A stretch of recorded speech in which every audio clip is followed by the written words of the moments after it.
ஒரு அழகான கிராமத்தில் சுட்டிப் பையன் அருணும் அவனது தங்கை இனியாவும் இருந்தார்கள். தீபாவளி நெருங்கும்போது அவர்களின் வீடு வண்ண விளக்குகளாலும் இனிப்பு வாசனையாலும் நிறைந்தது.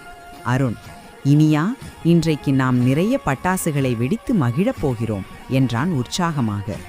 இனியா, அண்ணா, எனக்கு மத்தாப்பு பிடிக்கும், ஆனால் கொஞ்சம் பயமாகவும் இருக்கிறது என்று தயங்கினாள்.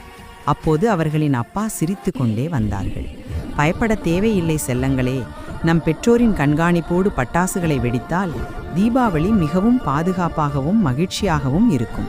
பட்டாசுகளை எப்போதும் திறந்த வெளியில் வெடிக்க வேண்டும் என்று அம்மா சொன்னார். பட்டாசு கொளுத்த நீளமான ஊதுபத்தியை பயன்படுத்துங்கள், பிறகு உடனடியாக விலகி வந்து விடுங்கள். அருணும் இனியாவும் தலையசைத்தனர். அப்பா சொன்னது நினைவுக்கு வந்தது. அருண் கவனமாக கம்பி மத்தாப்பை கொளுத்தி உடனே சற்று தள்ளி நின்றார். இனியா மத்தாப்பு கம்பி முழுவதும் எரிந்து முடிந்ததும் அதை இழுத்து பக்கத்தில் வைத்திருந்த தண்ணீர் வாளியில் போட்டாள். ஆஹா, நீங்க 2 பேரும் மிகச் சரியாக செய்கிறீர்கள்.